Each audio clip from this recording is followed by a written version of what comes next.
Hello दोस्तों, आप सभी का स्वागत है ओनली सक्सेस एकेडमी में। My name is Keshav Katoch. तो एक बार फिर से मैं आपके सामने लेकर आया हूँ वीकली करंट अफेयर्स, जिसमें हम 1 मई से 7 मई 2022 के करंट अफेयर्स करेंगे। And these current affairs are very important for your NDA, CDS, AFCAT, CAPF and HAS और एचपी एलाइड और अदर एचपी एग्जाम्स के लिए भी आपके ये जो करंट अफेयर्स हैं ये बेनिफिशियल होंगे। So before start with the video, जो भी बच्चे हमारा ऑनलाइन और ऑफलाइन बैच ज्वाइन करना चाहते हैं for the NDA, CDS, AFCAT, CAPF and SSC, and इसमें एचपी का जो एचपीएस का अगर बैच ज्वाइन करना चाहते हैं और एचपी सब इंस्पेक्टर और एचपी एलाइड का अगर आप बैच ज्वाइन करना चाहते हैं, ऑनलाइन हो या ऑफलाइन, आप 8146066849 पे मैसेज कर सकते हैं, व्हाट्सएप कर सकते हैं, कॉल कर सकते हैं। बाकी लिंक मैंने जो नंबर है वो डिस्क्रिप्शन पे भी डाला हुआ है, तो आप हमारे टेलीग्राम चैनल और इंस्टाग्राम चैनल पे भी हमें फॉलो कर सकते हैं। सो चलिए बढ़ते हैं वीडियो की ओर, आज के करंट अफेयर्स की ओर। तो सबसे पहला जो करंट अफेयर है, it is related to Maharashtra. देखो, महाराष्ट्र कैबिनेट ने अप्रूव किया है first of its kind Maharashtra gene bank. देखो, महाराष्ट्र जीन बैंक ये ऐसा एक पहला प्रोजेक्ट है इंडिया में जिसमें जो जेनेटिक रिसोर्सेज हैं उनको कंजर्व किया जाएगा। जैसे कि हमारी मैरीन डाइवर्सिटी है, सीड्स ऑफ लोकल क्रॉप्स हैं या एनिमली डाइवर्सिटी है, इसको क्या किया जाएगा, प्रिजर्व किया जाएगा for the future generation. So national institute of oceanography जो कि गोवा में, इसकी मदद ली जाएगी, इससे कोऑर्डिनेट किया जाएगा टू कंजर्व दिस रेयर और इंडेंजर मेरीन स्पीशीज़ को कंजर्व करने के लिए। सो पहला ऐसी स्टेट बनी है, that is your Maharashtra. Next है हमारे, देखो अभी आपको पता है कि मनोज पांडे जो हमारे नए चीफ ऑफ आर्मी स्टाफ बने हैं, तो जो कि वो पहले vice chief of army staff थे, तो अभी new chief of army staff बने हैं, that is lieutenant general BS Raju जो हैं, ये इंडिया के new vice chief of Indian army हैं ये। और ये जो है ये general from director general of military operations थे। इससे पहले ये लेफ्टिनेंट जनरल BS राजू जो थे ये LAC पे थे, जहाँ पे इंडिया और चाइना का स्टैंड ऑफ भी हुआ था। सो नाम आपने ध्यान में रखने, क्योंकि आगे जाके यही हमारे क्या बनेंगे, जो है चीफ ऑफ आर्मी स्टाफ बनेंगे। नेक्स्ट है बेंगलुरु। देखो, बेंगलुरु क्यों न्यूज़ में है, प्राइम मिनिस्टर जो है मोदी ने इंट्रोड्यूस किया है सेमीकॉन इंडिया कॉन्फ्रेंस। सो सेमीकॉन इंडिया कॉन्फ्रेंस जो है ये इनॉग्रेट की है नरेंद्र मोदी ने। 3 डे कॉन्फ्रेंस है according to ministry of electronics and information technology.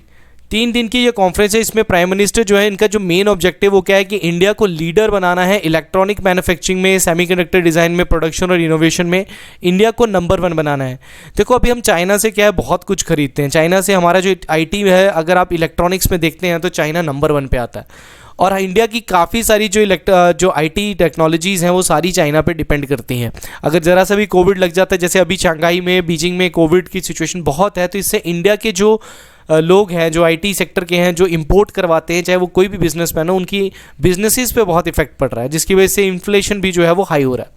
सो नरेंद्र मोदी जी का ये एक इनिशिएटिव है सेमीकॉन इंडिया कॉन्फ्रेंस, जिसमें इंडिया को एक वर्ल्ड वाइड सेमीकंडक्टर हब भी बनाया जाएगा और जहाँ पे चिप्स डेवलप किए जाएंगे, मैन्युफैक्चरिंग जो भी है वो सारी की सारी इंडिया में होगी। तो ये आपने ध्यान में रखना है कि सेमीकॉन इंडिया कॉन्फ्रेंस जो है ये कहाँ पे हुई है, अभी ये आपकी हुई है बेंगलुरु में। नेक्स्ट है PV सिंधु। देखो, PV सिंधु ने अभी ब्रॉन्ज मेडल जीता है एशियन बैडमिंटन चैंपियनशिप जो हुई है। एशियन बैडमिंटन चैंपियनशिप में PV सिंधु को ब्रॉन्ज मेडल मिला है। सेमीफाइनल में ये जापान की अकेने यामागुची से हार गए थे। और ये कहाँ पे हो रहा था, ये मनीला जो आपको है फिलीपींस, आपने ध्यान में रखना है कि फिलीपींस की ये क्या है, कैपिटल है, इसलिए यहाँ पे ये क्या हो रहा था, एशियन बैडमिंटन चैंपियनशिप हो रही थी। World tuna day. देखो, टूना क्या है, टूना इज़ ए फिश। आपको पेपर में पूछा जा सकता है कि what is tuna. Tuna is a kind of fish जो कि बहुत ज़्यादा फेमस है। इसमें highly omega 3, vitamin B12, proteins और अदर मिनरल्स भी होते हैं। तो इसकी डिमांड इतनी ज़्यादा है कि इसका एक्सटिंक्शन होने लग पड़ा है। इसकी मतलब इसको इतना ज़्यादा पकड़े जाने जा रहा है कि UN ने 2016 में 2 मई को वर्ल्ड टूना डे ही डिक्लेयर कर दिया, ताकि अवेयरनेस फैलाई जाए लोगों की तरफ, ताकि importance of conserving the tuna fish. देखिए, हम हंटिंग करते हैं तो जिसकी वजह से हम अपने फ़ायदा देखते हैं, बट जिसकी वजह से जो एक स्पीशीज़ है जो हमारी है वो बिल्कुल ही एक्सटिंक्ट होती जा रही है। इस तरीके से कई सारी स्पीशीज़ हैं जो इन वर्ल्ड में जो है वो क्या हो रही है, इंस्टिक्ट हो रही हैं। तो हमें इन्हें बचाने के लिए UN तो एफर्ट करता है, बट एक पर्टिकुलर इंसान जो होता है, उसका एक पर्टिकुलर इंडिविजुअल होता है, उसका भी एक फ़र्ज़ बनता है कि वो इन चीज़ों को फॉलो करे। तो 2 मई को एवरी ईयर यूनाइटेड नेशन के द्वारा वर्ल्ड टूना डे जो है वो एक तरीके से ऑब्जर्व किया जाता है। Next international labour day. ये तो आप सभी को पता है कि 1 मई को इंटरनेशनल लेबर डे जो है वो ऑब्जर्व किया जाता है ऑल ओवर द वर्ल्ड। इसको इंटरनेशनल वर्कर डे भी कहा जाता है, मई डे भी कहा जाता है, जिसमें अवेयरनेस फैलाई जाती है लेबर्स राइट्स की और उनकी अचीवमेंट्स की भी बात की जाती है। इंडिया में अगर देखा जाए तो फर्स्ट लेबर डे जो है वो मई डे जो है वो मद्रास में मनाया गया था। मतलब पहली जो लेबर ऑर्गेनाइजेशन भी अगर आपको कोई बोलता है कि इंडिया में लेबर ऑर्गेनाइजेशन जो है वो कहाँ बनी थी, तो वो मद्रास में बनी थी। तो लेबर किसान पार्टी ऑफ हिंदुस्तान जो है मई 1 1923 को जब ये बनी थी चेन्नई में, जो कि अभी मद्रास अभी चेन्नई है, तो पहला जो इंडिया में मनाया गया था लेबर डे वो 1923 में मनाया गया था। और ILO जो है इंटरनेशनल लेबर ऑर्गेनाइजेशन, ये 1919 में बनी थी और इंडिया इसका फाउंडिंग मेंबर भी है, ये भी आपने ध्यान में रखना है। नेक्स्ट है Indian oil corporation. Indian oil corporation जो है इन्होंने एक पायलट प्रोजेक्ट स्टार्ट किया है मिथेनॉल ब्लेंडेड पेट्रोल। देखो मिथेनॉल ब्लेंडेड पेट्रोल जो है ये कहाँ पे शुरू किया है इन्होंने, तिनसुकिया डिस्ट्रिक्ट जो है असम की, by the Indian oil corporation, जिसमें ये मिथेनॉल मिक्स पेट्रोल को क्या करेंगे, मैन्युफैक्चर करेंगे, उसको क्या करेंगे, बनाएंगे। अब इसमें जो इस पेट्रोल को क्या नाम दिया इन्होंने, मिथेनॉल ब्लेंडेड पेट्रोल जो है M15, जिसमें 15% जो M का मतलब है मिथेनॉल और 15% इसमें जो होगा वो मिथेनॉल होगा और 85% पेट्रोल होगा। अब देखो इसको क्यों किया जा रहा है, आगे हम इन सब को क्यों यूज़ कर रहे हैं, इसका ब्लेंडेड पेट्रोल को हम क्यों यूज़ कर रहे हैं, बिकॉज आने वाले कल में पेट्रोल जो है, जैसे प्राइसेस अभी बहुत ज़्यादा बढ़ रहे हैं पेट्रोल के, तो क्या होगा कि एक तो पेट्रोल की वजह से ग्रीन हाउस एमिशन भी होता है, तो अगर हम ब्लेंडेड पेट्रोल करेंगे तो उससे ग्रीन हाउस गैसेज भी क्या होंगी, कम होंगी। 5 to 10% जो होगा उसमें क्या होगा, रिडक्शन होगा। और 15% अगर मिथेनॉल हम पेट्रोल में यूज़ करते हैं तो वो ग्रीन हाउस गैसेज को 20% जो है वो नाइट्रोजन ऑक्साइड और सल्फर ऑक्साइड में क्या कर देंगी, कम कर देंगे in the urban air quality. और ब्लेंडेड पेट्रोल विद मिथेनॉल अगर हम यूज़ करते हैं तो ग्लोबल फ्यूल प्राइसेस जो बढ़ रही हैं उसको भी ये राइज करने से कम, मतलब उसको कम करेगा। और जो फ्यूल इंडिपेंडेंस जो है, जैसे हमें बाहर से इंपोर्ट जो होता है उसका बर्डन 80% जो इंडिया का है वो फ्यूल इंपोर्ट करता है, तो वो भी इंपोर्ट का जो बर्डन है इंडिया पे कम पड़ेगा। और 15% मिथेनॉल जो हम पेट्रोल में करेंगे तो 15% रिडक्शन जो है वो इंपोर्ट, क्रूड ऑयल जो हम इंपोर्ट करते हैं उसमें भी पड़ेगा। तो जनरली आपका जो कोल रिजर्व्स और म्यूनिसिपल सॉलिड वेस्ट है उसको हम मिथेनॉल में कन्वर्ट कर सकते हैं। तो मिथेनॉल अगर जनरली आपने देखना था, it is produce from the coal, agriculture residue, natural gas, biomass, municipal solid waste and most importantly carbon dioxide from the thermal power plant, उससे हम क्या बना सकते हैं, मिथेनॉल जो है वो प्रोड्यूस कर सकते हैं। तो ये एक तरीके के आगे के आने वाले जो हैं ये एक तरीके के सोल्यूशंस हैं। कोचिन शिपयार्ड, देखिए कोचिन शिपयार्ड जो है ये इंडिया की पहली ऐसी हाइड्रोजन फ्यूल इलेक्ट्रिक वेसल बनाने जा रहे हैं। कोचिन, ये सर्बानंद सोनोवाल जो हमारे union minister for ports and shipping waterways हैं, इन्होंने अनाउंस किया है कि हम जो है वो इंडिया की पहली इंडिजीनियस, मतलब खुद बनाई हुई हाइड्रोजन फ्यूल इलेक्ट्रॉनिक वेसल्स का जो है वो बनाएंगे। और ये कहाँ बनाए जाएंगे, कोचिन शिपयार्ड लिमिटेड में ये बनाया जाएंगे, जिसको हम एक तरीके से ग्रीन शिपिंग, मतलब जो फ्यूल्स हम वगैरह यूज़ करते हैं उसका यूज़ जो होगा नहीं होगा, जिसकी वजह से पोल्यूशन जो हमारे सी पोल्यूशन होता है वो कम होगा। नाटो, देखो नाटो काफ़ी ज़्यादा न्यूज़ में है, तो नाटो से रिलेटेड कुछ भी हो रहा है तो उसको आपने ध्यान में रखना है। नॉर्थ अटलांटिक ट्रीटी ऑर्गेनाइजेशन, मैंने आपको कई बार बताया कि 1949 में बनी थी। अमेरिका के अलायंस 30 मेंबर्स है इसमें, अगर इन पे कोई भी अटैक करता तो ये सभी उस पर अटैक कर देते हैं। इसका जो हेडक्वार्टर है वो मैंने आपको बताया है कि ब्रुसल में इसका हेडक्वार्टर है। Brussels is the capital of Belgium. So इनकी एक्सरसाइजेज होती रहती हैं, जैसे अभी इनकी 2 एक्सरसाइज हुई, defender Europe 2022 and Swift response 2022 जो है, ये दोनों जो एक्सरसाइज हैं इनकी अभी हुई हैं, तो ये आपने ध्यान में रखना है। नेक्स्ट है नीतीश कुमार जो कि CM हैं बिहार के, इन्होंने इनॉग्रेट किया है first ethanol plant in Purnia Bihar. India का पहला ग्रेन बेस्ड इथेनॉल। देखो इथेनॉल जो है वो कई जगह से निकाली जाती है, पहले ये शुगर केन से निकाली जाती थी, बट अब ये मेज़, बाजरा, फ्रूट, वेजिटेबल वेस्ट, इन सब से भी इथेनॉल को क्या है वो निकाला जा सकता है। सो इंडिया में जो क्या है ये पहला ऐसा है जो ग्रेन बेस्ड इथेनॉल प्लांट है। देखो इथेनॉल ब्लेंडेड पेट्रोल प्रोग्राम जो है ये 2003 में था, जिसमें हमने कहा था कि हम रिन्यूएबल और एनवायरमेंटल फ्रेंडली फ्यूल्स को यूज़ करेंगे और जो हमारी इंपोर्ट डिपेंडेंस है उसको कम करेंगे। तो पहले स्टार्टिंग में हमने 5% यूज़ करना स्टार्ट किया, फिर उसके बाद 10% हमने 2022 में यूज़ करने लगा। अब आगे कह रहे हैं कि हम 20% ब्लेंडेड जो है इथेनॉल जो है वो यूज़ करेंगे पेट्रोल में।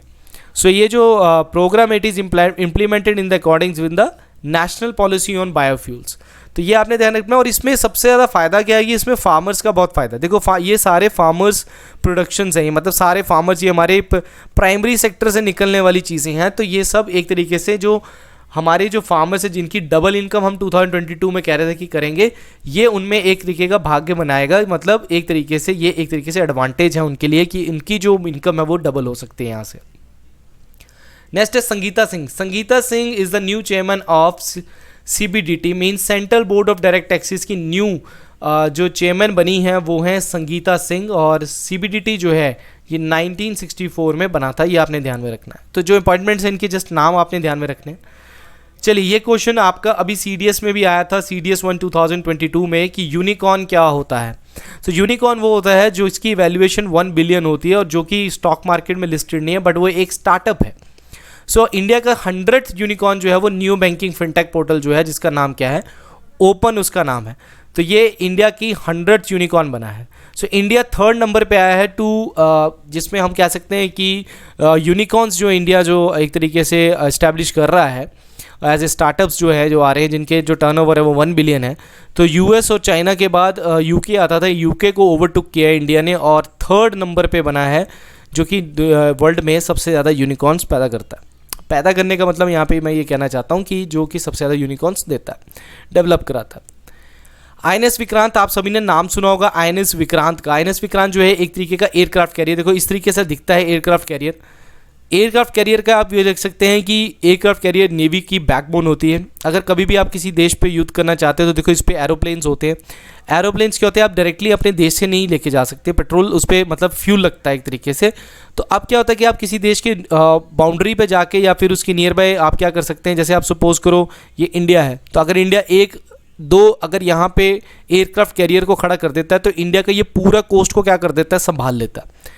ठीक है, 1971 के में भी INS को, विक्रांत को मारने के लिए गाजी जो है वो भेजा गया था बाय द पाकिस्तानी, जिसको फिर बाद में INS राजपूत ने क्या कर दिया था, डिस्ट्रॉय कर दिया था विशाखापट्टनम कोस्ट के पास।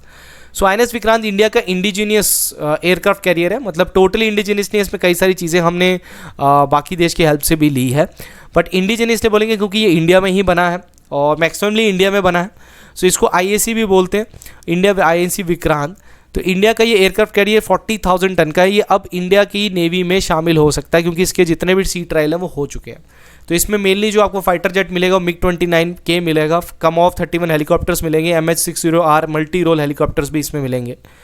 तो ये एक तरीके की वॉरशिप भी होती है।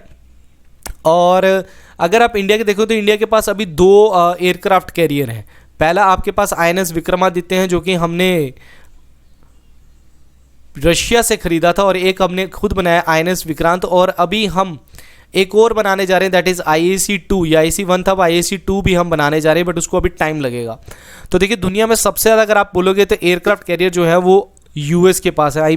मैं श्योर नहीं हूँ बट 11 फ्लीट है उनके पास इसकी एयरक्राफ्ट कैरियर की, और जिसके पास जितने ज़्यादा एयरक्राफ्ट कैरियर उसकी नेवी उतनी ही ज़्यादा स्ट्रांग होती है, ये आपने ध्यान में रखना है। ओके, चलिए केरला बीट वेस्ट बंगाल। संतोष ट्रॉफी की बात की जा रही है यहाँ पे। संतोष ट्रॉफी आपने हमेशा याद रखना है कि ये फुटबॉल से रिलेटेड है और इससे क्वेश्चंस आते हैं कि ये किससे रिलेटेड है। तो पेनल्टी शूटआउट में 75 संतोष ट्रॉफी केरला ने बीट किया है वेस्ट बंगाल को। ये कहाँ हो रहा था, केरला में हो रहा था। ठीक है, तो ये आपने ध्यान में रखना है। नेक्स्ट है world press freedom day. Press freedom day जो है ये ऑब्जर्व किया जाता है 3 मई को। वर्ल्ड प्रेस डे भी इसको बोलते हैं। इस बात का जो थीम है वो है जर्नलिज्म अंडर डिजिटल सीज, और 1993 में यूनिट जनरल असेंबली ने ये डिक्लेयर किया था कि 3 मई को वो वर्ल्ड प्रेस फ्रीडम डे जो है वो ऑब्जर्व करेंगे। वर्ल्ड अस्थमा डे ये भी आपका 3 मई को ऑब्जर्व किया जाता है। एवरी ईयर जो फर्स्ट ट्यूसडे ऑफ मई होता है उसमें हम अवेयरनेस फैलाते हैं कि अस्थमा को किस तरीके से केयर किया जा सकता है, किस तरह डिस्ट्रॉय किया जा सकता है, किस तरीके से हमें सावधानी बरतनी चाहिए। So it is organised by global initiative for asthma, और इसका जो थीम है इस बार का वो है closing gaps in asthma care. Closing gap in asthma care is the theme of this year's world asthma day. Okay, next Harshada Sharad Garud. देखो IWF junior world championship जो है ये ग्रीस में हो रही थी। तो 18 ईयर ओल्ड हर्षदा शरद गरुड़ ने पहला इंडिया का फर्स्ट वेट लिफ्टर है जो कि गोल्ड मेडल जीता है जिन्होंने जूनियर वर्ल्ड चैंपियनशिप में। और इन्होंने कितनी कैटेगरी में जीता है, 45 kg कैटेगरी में गोल्ड मेडल जीता है वर्ल्ड वेट लिफ्टिंग चैंपियनशिप में। तो इससे पहले जूनियर वर्ल्ड चैंपियनशिप में मीराबाई चानू ने ब्रॉन्ज लिया है, झीली धलबधेरा ने ब्रॉन्ज लिया था। ये सभी हैं प्लेयर्स जिन्होंने कोई ना कोई मेडल जरूर लिया है, बट हर्षदा शरद गरुड़ जो हैं ये पहली क्या बोलते हैं वेट लिफ्टर हैं जिन्होंने जूनियर वर्ल्ड चैंपियनशिप में गोल्ड मेडल लिया है। ये आपने ध्यान में रखना है। तो नाम आप याद ध्यान में रखिए, नाम ध्यान रखेंगे तो उससे क्या होता है कि आपको ये जो फर्स्ट जो होती है ना, फर्स्ट चीज़ें होती हैं कि पहली बार ऐसा हुआ है, तो इनके पे क्वेश्चन आपको ज़रूर पूछे जाते हैं। वियतनाम बैकलोंग पेडेस्ट्रियन ब्रिज, देखिए ऐसे आपने ब्रिज कई बार सुने होंगे जो कि ट्रांसपेरेंट ग्लासेस के बने होते हैं। तो दुनिया का सबसे लॉन्गेस्ट सच ब्रिज जो है ये वियतनाम में अभी ओपन हुआ है, जिसको बैकलोंग पेडेस्ट्रियन ब्रिज कहते हैं। बैकलोंग का मतलब होता है वाइट ड्रैगन। तो ये ब्रिज जो है वो 200 फीट और 632 मीटर लॉन्ग है, और ये कहा जाता है कि अभी Guinness world book of world record में इसको दर्ज नहीं किया है, बट कहा जाता है कि ये दुनिया का सबसे लॉन्गेस्ट जो है वो सच ब्रिज है।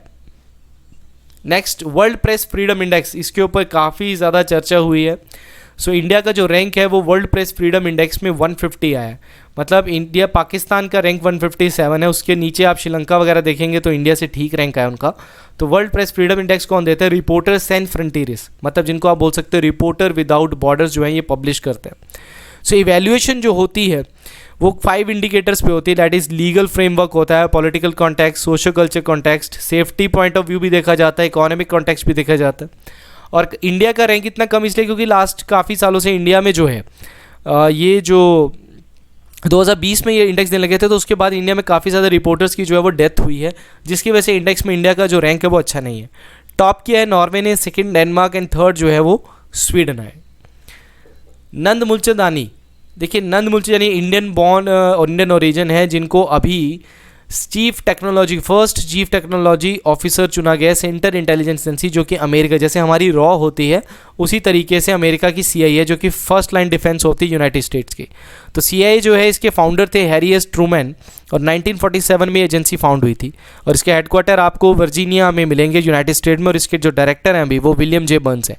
तो नाम याद रखना है आपके, नंद मूलचंदानी, जो कि फर्स्ट चीफ टेक्नोलॉजिकल ऑफिसर बने हैं CIA के।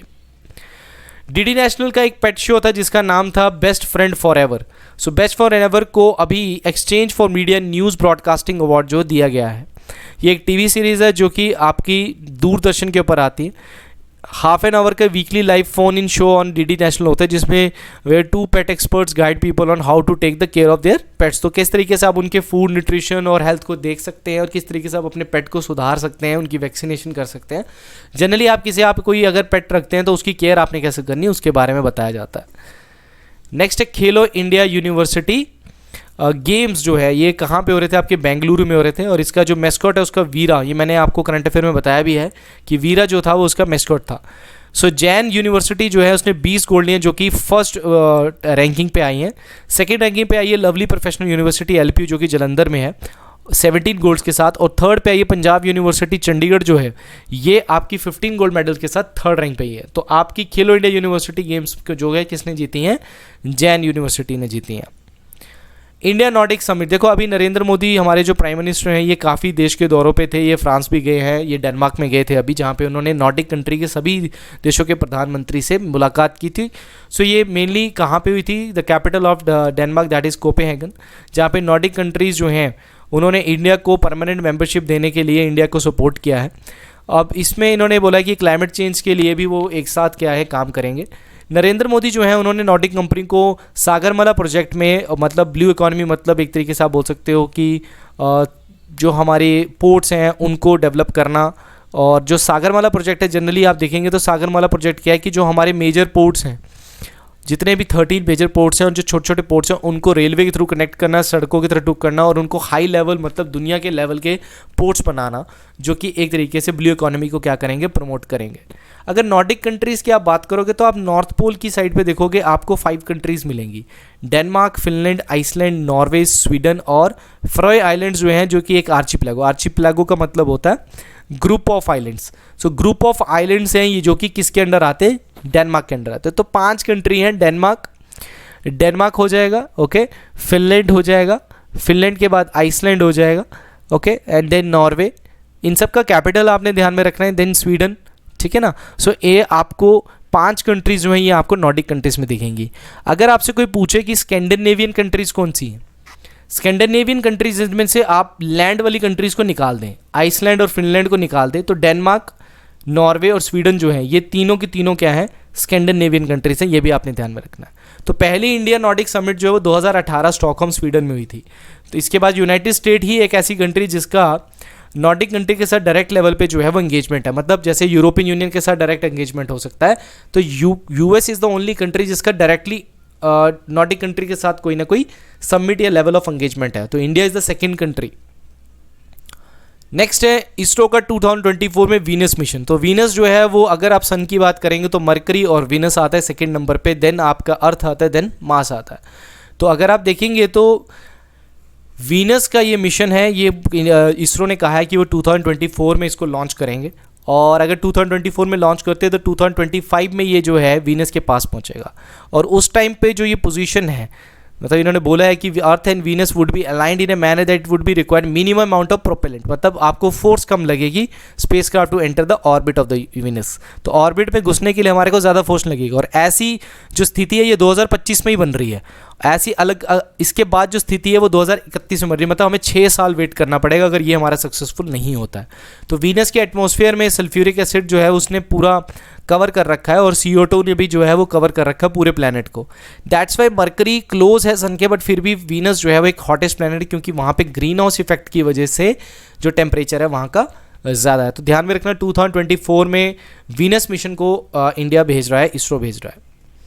India to be the country of honour. देखो आपका जो फिल्म फेस्टिवल है, कैनीज फिल्म फेस्टिवल फ्रांस में जो होगा, उसमें जो इंडिया है उसको ऑफिशियल कंट्री ऑफ ऑनर जो है उसका दर्जा दिया गया है। और वहाँ पे जो इंडियन जो प्रीमियर वर्ल्ड प्रीमियर होगा उसमें जो इंडिया की जो कौन सी मूवी होगी, रॉकेटरी जो है, जिसमें R माधवन जो है वो कि एक एक्टर ने प्ले किया है रोल ऑफ इसरो साइंटिस्ट, जिनको एज ए स्पाई बोला गया था कि वो इंडिया का डाटा चोरी कर रहे हैं, बट फाइनली उनको अभी 3-4 साल पहले ही, if I am not wrong 2-3 साल पहले ही उनको सुप्रीम कोर्ट की वजह से बरी कर दिया गया कि उन्होंने कोई भी ऐसी चीज़ नहीं की जिससे देश का नुकसान हो। तो देखो उनके क्रायोजेनिक इंजन आपने सुना होगा, आप एक बार पढ़िएगा जरूर कि रॉकेटरी किसके ऊपर मूवी बनी है, तब आपको डिटेल में पता लगेगा। क्रायोजेनिक इंजन उन्होंने बनाने की कोशिश की थी, जिस बेस पे वो इंडिया की जो टेक्नोलॉजी बहुत आगे जानी थी, इंडिया का स्पेस टेक्नोलॉजी बहुत आगे जानी थी, बट उनके अरेस्ट की वजह से उनके ऊपर चार्जेस लगा दिए गए कि वो देश का डाटा बेच रहे हैं। तो जिस चीज़ पे उनके ऊपर देशद्रोह का एक मुकदमा चला, पर बाद में पता लगा कि जितने भी चार्जेस लगे थे वो सारे गलत थे। तो किस तरीके से एक तरीके से इंडिया को 10 साल पीछे जाना पड़ा टेक्नोलॉजी में, स्पेस टेक्नोलॉजी में। नेक्स्ट है राजस्थान पहली स्टेट बनी है कंट्री की जिसने सोलर कैपेसिटी से पब्लिश की 10 गीगावाट जो है बिजली पब्लिश की है। तो राजस्थान में सबसे ज़्यादा बिजली जो है वो रिन्यूएबल रिसोर्सेज से ही पैदा की जाती है, मतलब आप कह सकते हैं कि सोलर एनर्जी से ही वहाँ पे बिजली सबसे ज़्यादा पैदा की जाती है। तो राजस्थान में 32.5 गीगावाट जो इंस्टॉल पावर कैपेसिटी है, ठीक है। तो ये ध्यान में रखना है आपने, 10 गीगावाट सोलर कैपेसिटी सबसे पहली जो जिसने सरपास किया वो कौन सी स्टेट है, राजस्थान। महाराष्ट्र की जिवहाला स्कीम जो है, इसमें क्या है कि जो जेल प्रिजनर्स हैं जिनको अभी भी वो सर्व सेंटेंस कर रहे हैं, मतलब they are serving sentence in the various jail across Maharashtra, उनको एक तरीके का क्रेडिट स्कीम है जिसमें उनको 50,000 लोन दिया जाएगा और 7% इंटरेस्ट पे दिया जाएगा। और ये शुरुआत की है पुणे की यरवड़ा जेल से, इसको ही शुरुआत की है। तो ये स्कीम का नाम जिवहाला है, जिसको इसका मतलब मराठी में क्या है, अफेक्शन जिसको कहा जाता है। ओके। वर्ल्ड फूड प्राइज़ जो है ये नासा की एक साइंटिस्ट हैं जिसका नाम है सिंथिया रोजेनविग। इन्होंने 2002 वर्ल्ड फूड प्राइज़ जो है इनको फूड प्राइज़ फाउंडेशन की तरफ से मिला हुआ है। So she was selected for the award for her research to understand the relationship between the climate and the food system and the forecast how both will change in the future. So World Food Prize Foundation जो है वो world Food price क्या बोलते हैं, ये Nobel prize for food and agriculture बोला जाता है। इसका मिशन जो है to elevate innovation in inspire action to sustainably increase the quality and quantity and availability of food for all. तो आपने नाम याद रखना है, नासा सिंथिया रोजेनविग। आपसे ये भी पूछा जा सकता है कि किस ऑर्गेनाइजेशन से बिलोंग रखती हैं। Next, Tokyo Olympic discus throw Kamalpreet Kaur. देखो कंट्री का आप नाम किस तरीके से ख़राब कर देते हैं, आपकी एक गलती की वजह से किस तरीके से आपका करियर डिस्ट्रॉय हो सकता है। इसी ये सीख आपको यहाँ से मिलती है कि हमें हमेशा सही जगह पे ही जाना चाहिए, हमें सही तरीक़ों से ही अपनी सक्सेस जो है वो पानी चाहिए। शॉर्टकट्स कहीं पे भी आपको सक्सेस नहीं दिलाएंगे। सो ओलंपिक डिस्कस थ्रो जो है कमलप्रीत कौर, जिन्होंने अभी टोक्यो ओलंपिक में 6th रैंक इनका आया था। सो इनको athlete integrity unit for testing positive, मतलब इन्होंने एक बैन सब्सटेंस को लिया था जिसकी वजह से इनको सस्पेंड कर दिया गया। जो बैन सब्सटेंस का नाम है स्टेनोजोलोल, जो इन्होंने लिया था, इनके सैंपल में ये मिला था और world athletic anti doping rules के खिलाफ इनको सस्पेंड कर दिया गया।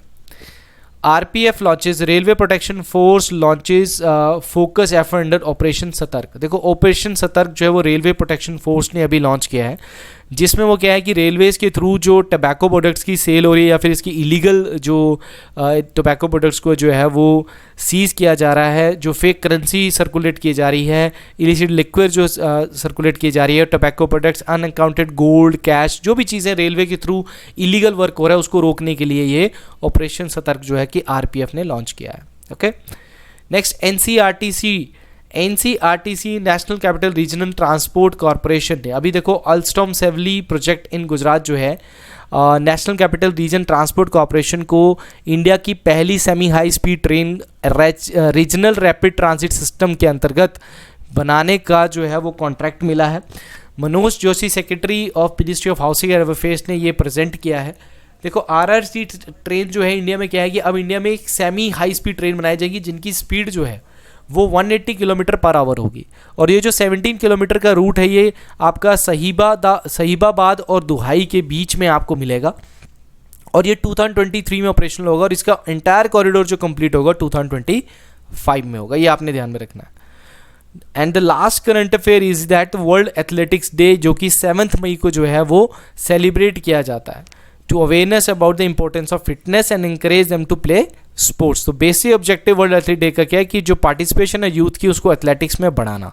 सो 1996 में वर्ल्ड एथलेटिक्स डे जो है वो स्टार्ट किया था international amateur athletic federation IAAF के प्रेसिडेंट प्रीमो नेबिलो ने। तो ये आपको ध्यान में रखने सारे करंट अफेयर्स, ठीक है। सो आई होप आपको इन सभी करंट अफेयर से काफ़ी कुछ जानने को मिला होगा, काफ़ी जो सीखने को मिला होगा, और ये आपने नोट डाउन ज़रूर करने हैं, ये पेपर में पक्का आपको बनेंगे। और चैनल को लाइक, शेयर, कमेंट और सब्सक्राइब करना ना भूलें। और इसी तरह नेक्स्ट वीडियो के साथ आपको नए करंट अफेयर के साथ फिर से मिलूंगा, तब तक के लिए थैंक यू वेरी मच।